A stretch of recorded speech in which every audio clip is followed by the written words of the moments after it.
I did a test a long time ago with the turret versus the robot sidekick, and it turns out that the robot sidekick actually does more damage than the turret. It's way more aggressive than the turret.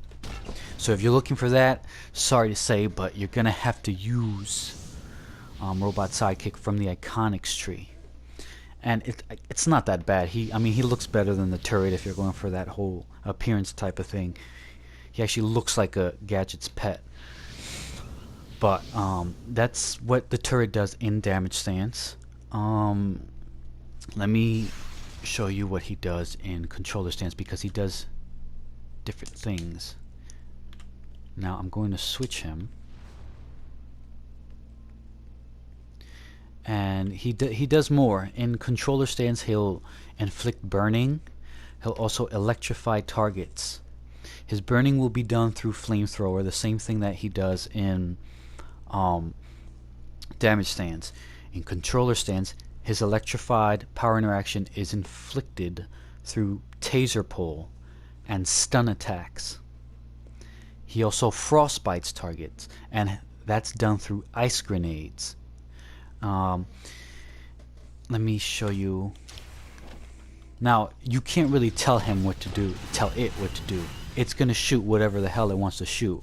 Now there you're seeing not dazed, stun grenade. You're seeing taser pull. You're seeing ice grenade. It also does something called primary attack. There were some other attacks that it does. It does grenade. Oh, stasis field.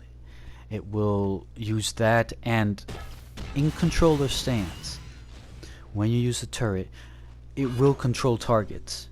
Assuming that they don't have immunity or that they cannot be controlled. So the turret can actually stun them, and in some cases pull them.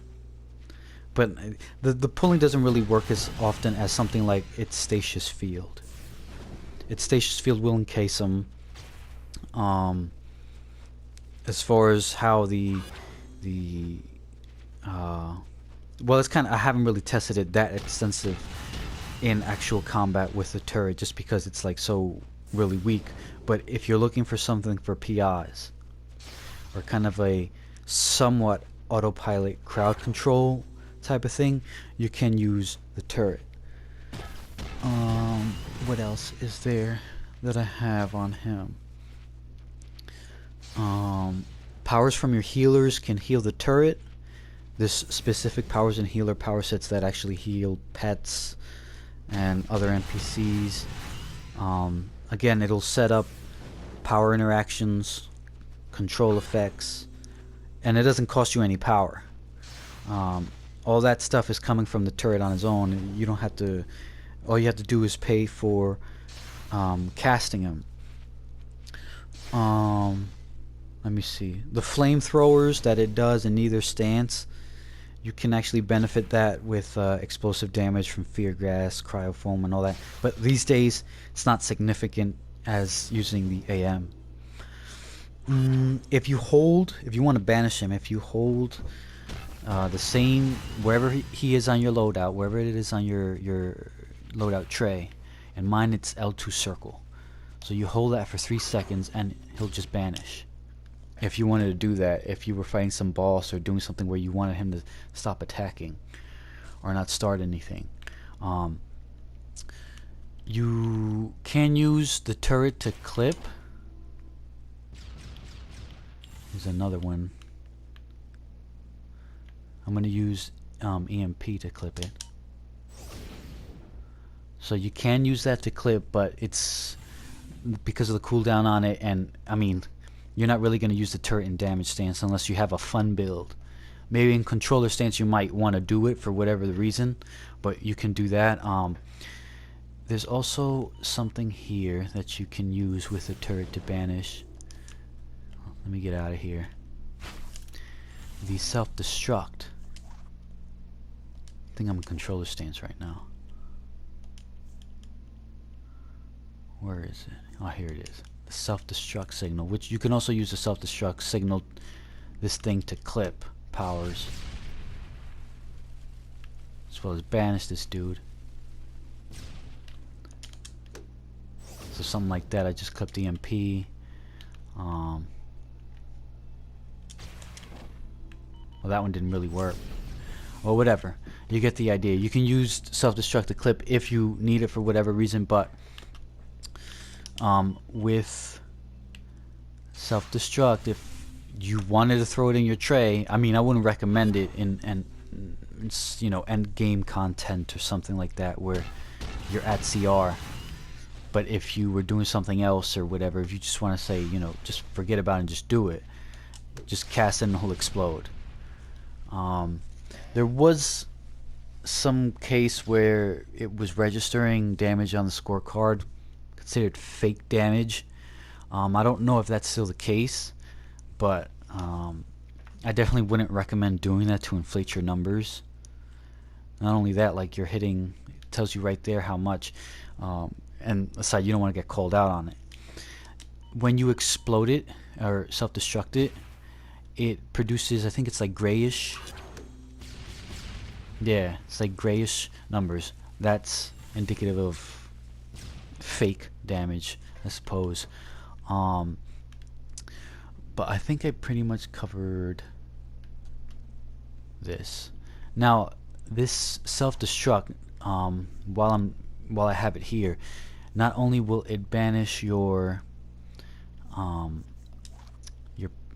turret and your decoy, but it can also banish or explode your mines. Here I'm in stealth, and right here is one thermite mine, which you can only use in stealth now.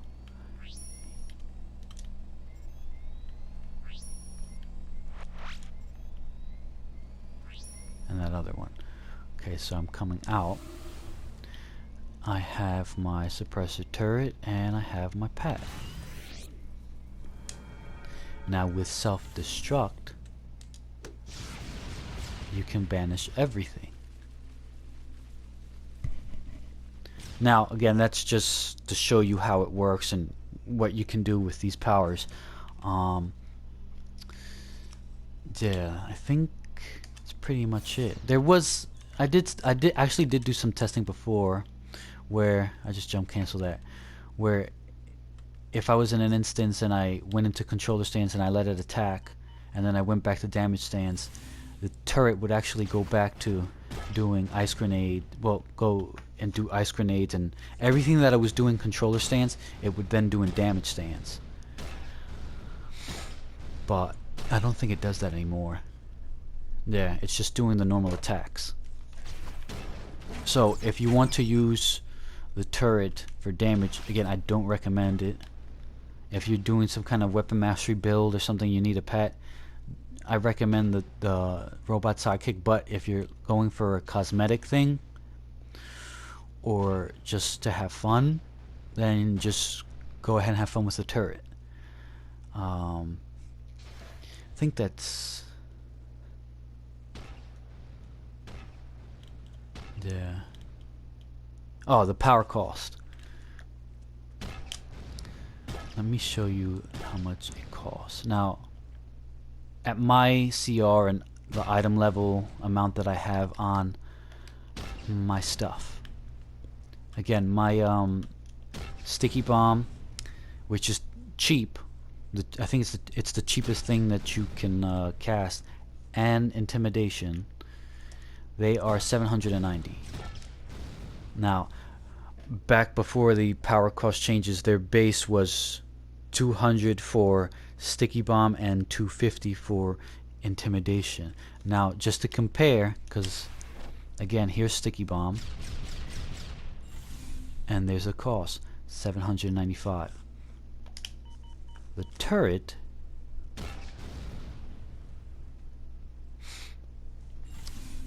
is 1033. So you could do this on live and any powers that you want to look at, and it'll tell you the power cost. So that's it for that one.